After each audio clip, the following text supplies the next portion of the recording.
బీఆర్ఎస్లో కేసీఆర్ వారసత్వం కోసం జరుగుతున్నటువంటి పోరు స్పష్టంగా రెండు వర్గాలుగా విడిపోయింది. కేటీఆర్ వర్సెస్ కవితగా మారింది. పార్టీలో ప్రస్తుతం కేటీఆర్ వర్కింగ్ ప్రెసిడెంట్గా ఉన్నప్పటికీ అధికారికంగా పార్టీ అధ్యక్ష బాధ్యతలు ఇప్పటికీ కేసీఆర్ దగ్గరే ఉండడం ద్వారా ఈ రెండు వర్గాలకు సమాన అవకాశాలు ఉన్నట్టయితే కనబడుతుంది. అయితే కేసీఆర్ యొక్క వయసు, ఆరోగ్యపరమైనటువంటి కారణాలతో రాజకీయంగా కొంత వెనుకడుగు వేస్తున్నారు. కానీ తన స్థానాన్ని అధికారికంగా ఎవరికి అప్పగిస్తారో ప్రకటించకపోవడం వల్ల వారసుల మధ్య ఆధిపత్య పోరు రగిలిపోతుంది. కేటీఆర్ ఇప్పటికే వర్కింగ్ ప్రెసిడెంట్గా వ్యవహరిస్తున్నారు. అయితే పలు కీలక నాయకులు హరీష్ రావు లాంటి వాళ్ళు కానీ, శ్రీనివాస్ గౌడ్ లాంటి వాళ్ళు కేటీఆర్కు బహిరంగంగా మద్దతు ప్రకటించడంతో పార్టీలో అధికారిక నాయకత్వం వారిపైనే ఉంది అనేటువంటి సందేశం అయితే వచ్చింది.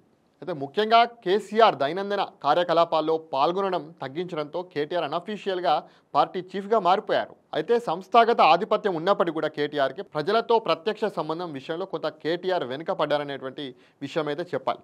అయితే కల్వకుంట్ల కవిత పట్ల కొంత పార్టీలో అయితే అవహేళన స్పష్టంగా కనిపిస్తుంది. పార్టీ ర్యాలీలో కానీ కవితకు ప్రాధాన్యత లేకపోవడము, జిల్లా పర్యటనలో నాయకుల గైర్హాజరు కావడము, సోషల్ మీడియా వేదికగా కవిత పైన నెగటివ్ క్యాంపెయిన్, ఇవన్నీ కూడా కవితను కొంత పార్టీలో అవహేళన చేసినట్టయితే కనబడుతుంది. అయితే కవితను ప్రత్యామ్నాయ శక్తిగా ఎదగకుండా అడ్డుకోవడమే లక్ష్యంగా కనిపిస్తుంది. జైలు నుండి బయటికి వచ్చిన తర్వాత కవిత పార్టీతో విభేదించి ఓబీసీల పక్షాన తిరిగి పోరాట మార్గాన్ని ఎంచుకున్నారు. అయితే ఆమె ఇందిరా పార్క్లో జరిగినటువంటి ర్యాలీలో కానీ, కుల సర్వేపై చేసినటువంటి విమర్శలు కానీ, జ్యోతిబా పూలే విగ్రహం పైన ఆమె చేసినటువంటి డిమాండ్స్ కానీ ఇవన్నీ కూడా కేటీఆర్ వర్గాన్ని కొంత ఆందోళనకు గురి చేస్తుంది. అయితే కవితకు సంబంధించి చూస్తే కనుక కవిత చేస్తున్నటువంటి ఏవైతే జిల్లా పర్యటనల్లో బీఆర్ఎస్ పార్టీకి సంబంధించినటువంటి నాయకులు పాల్గొనకపోవడము, ర్యాలీలో ఆమెకు ప్రాధాన్యత ఇవ్వకపోవడము, ఫ్లెక్సీలో ఆమె ఫోటోలు లేకపోవడం చూస్తుంటే కనుక పార్టీ అంతా కూడా ఒక్క తాటిపై నడవట్లేదు అనేటువంటి ఒక చర్చ అయితే జరుగుతుంది. అయితే కవిత విషయంలో కేటీఆర్ వర్గం స్పష్టంగా కవితను మౌనంగా అడ్డుకుంటుందని, కవితను పక్కన పెట్టే రాజకీయ వ్యూహంగా ఇది పనిచేస్తుందని చాలామంది కూడా అనుకుంటున్నారు. అయితే ఇది పార్టీకి తీవ్ర అంతర్గత సంక్షోభంగా మనం చూడొచ్చు. కేసీఆర్ యొక్క వారసత్వాన్ని కేటీఆర్ ఎలా చేజెక్కించుకుంటాడు, అసలు కేటీఆర్ మనసులో ఏముంది, కేటీఆర్ ఎటువంటి వ్యూహాలు పన్నుతున్నారు చూస్తే కనుక ముందుగా పార్టీని అతను సంస్థాగతంగా ఆయన డెవలప్ చేయాలనుకుంటున్నాడు.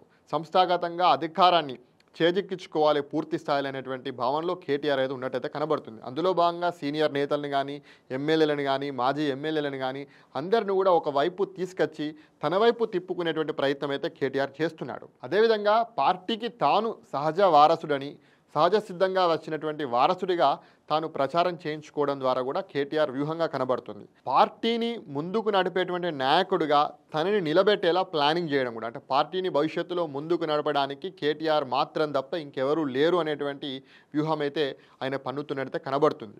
అయితే కవిత విషయానికి వస్తే కవిత ఎటువంటి వ్యూహాలు పన్నుతుంది, కేసీఆర్ యొక్క వారసత్వాన్ని ఎలా చేజెక్కించుకోవాలని చెప్పేసి కవిత వ్యూహం ఏంటో చూస్తే కనుక ముందుగా చెప్పాలంటే కవిత లిక్కర్ స్కామ్లో అరెస్ట్ అయ్యి జైలుకు పోయింది.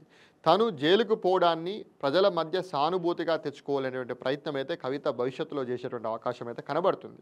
కవిత ఓబీసీల సమస్యలపై పోరాటం చేస్తూ సామాజిక తెలంగాణ అనేటువంటి కొత్త రాజకీయ ప్లాట్ఫామ్ను కూడా వినిపించడం కూడా కవిత వ్యూహంగా చెప్పవచ్చు. అయితే గతంలో పోయినటువంటి అధికారాన్ని మళ్ళీ సంపాదించేందుకు ప్రజలతో నేరుగా మమేకం కావడం కూడా కవిత వ్యూహంగా చెప్పవచ్చు. అంతేకాకుండా మహిళా నేతగా తన వ్యక్తిత్వాన్ని గట్టిగా ప్రొజెక్ట్ చేయడం ద్వారా కూడా కవిత ప్రజల్లోకి వెళ్ళేటువంటి అవకాశం ఉంది. అయితే కేటీఆర్ వర్సెస్ కవితకు సంబంధించినటువంటి ఈ యొక్క పోరు నడుస్తున్నటువంటి సందర్భంలో హరీష్ రావు మూడవ శక్తిగా ఎదిగేటువంటి అవకాశం కూడా కనబడుతుంది. హరీష్ రావు సైలెంట్గా ఉన్నప్పటికీ అతనికి కూడా మంచి బలమైనటువంటి ఫాలోయింగ్ బీఆర్ఎస్ పార్టీలో కానీ తెలంగాణ ప్రజల్లో కూడా ఉంది.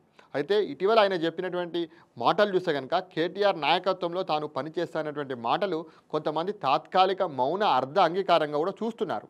అయితే రాజకీయంగా అనుభవజ్ఞునైనటువంటి హరీష్ రావు ప్రజల్లో మంచి పేరున్న నేతగా ఉండడంతో సమస్య పెరిగితే, కేటీఆర్కి కవితకు మధ్య సమస్య పెరిగితే, పోరు పెరిగితే హరీష్ రావును ఒక మూడవ నేతగా ప్లాన్ చేయాలి, ఒక మూడవ రాజకీయ శక్తిగా కూడా ప్లాన్ చేయాలని తన వర్గానికి సంబంధించిన నేతలు కూడా ప్లాన్ చేస్తున్నట్టయితే కనబడుతుంది. అయితే ఢిల్లీ లిక్కర్ స్కామ్లో జైలుకు వెళ్ళిన తర్వాత కవితపై జరుగుతున్నటువంటి నెగటివ్ మీడియా ప్రచారం కేవలం సహజంగానే జరిగిందా, లేకపోతే ఒక ఆయుధంగా వాడుతున్నారా అనేది చాలామంది రాజకీయ విశ్లేషకుల మధ్య ఒక చర్చా కేంద్రంగా మారింది.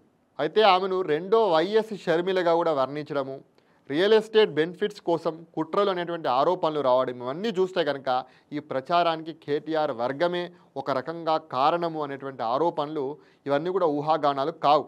ఒకవేళ కేసీఆర్ ఇప్పటికైనా క్లియర్ సిగ్నల్ కనుక ఇవ్వకపోతే కేటీఆర్కి కవితకు మధ్య పోరు బహిరంగంగా వ్యతిరేక ఫలితాలను ఖచ్చితంగా ఇస్తుంది. పార్టీ విడిపోతుంది, కార్యకర్తల మద్దతు చీలుతుంది, పబ్లిక్లో కూడా బీఆర్ఎస్ పార్టీ యొక్క ఇమేజ్ ఖచ్చితంగా దెబ్బతింటుంది. అంటే ఈ విషయంలో ఈ సందర్భంలో తెలివిగా వ్యవహరించాలి, లేకపోతే టీఆర్ఎస్ భవిష్యత్తులో శూన్యంలోకి పోయేటువంటి ప్రమాదం అయితే ఉన్నట్టు కనబడుతుంది. అంటే ఈ సమయంలో బీఆర్ఎస్ పార్టీ కేసీఆర్ కానీ బీఆర్ఎస్ పార్టీ కానీ చాలా తెలివిగా వ్యవహరించాల్సినటువంటి సమయం అయితే ఆసనమైనది. ఎందుకంటే అధికారం పోయి ఇవాళ 10 మంది ఎమ్మెల్యేలు గెలిచినటువంటి 10 మంది ఎమ్మెల్యేలు కూడా కాంగ్రెస్ పార్టీలో చేరినటువంటి సందర్భంలో ఇవాళ సంక్షోభంలో ఉన్నటువంటి బీఆర్ఎస్ పార్టీకి ఒకవేళ కేసీఆర్కి కవితకు మధ్య పోరు ఇంకా అతిపెద్ద సంక్షోభాన్ని తీసుకొచ్చేటువంటి అవకాశం ఉంటుంది. కాబట్టి ప్రజల్లో కూడా ఇమేజ్ దెబ్బతింటుంది, కాబట్టి పార్టీ కూడా రెండుగా చీలిపోయేటువంటి అవకాశం ఉంటుంది. కాబట్టి కాంగ్రెస్ కానీ బీజేపీ లాంటి పార్టీలు దీన్ని ఆసరాగా తీసుకొని అసలు బీఆర్ఎస్ పార్టీనే లేకుండా చేసేటువంటి ప్రయత్నం కూడా ఉంటుంది. కాబట్టి బీఆర్ఎస్ పార్టీ కానీ కేసీఆర్ కానీ చాలా తెలివిగా వ్యవహరించాల్సినటువంటి సమయం అయితే ఖచ్చితంగా ఆసనమైంది. ఒకవేళ ఈ యొక్క విషయంలో కేసీఆర్ ఫైనల్గా నిర్ణయం తీసుకోకపోతే ఇంకా తీవ్రమైనటువంటి పరిణామాలు ఉండేటువంటి అవకాశం అయితే కనబడుతుంది.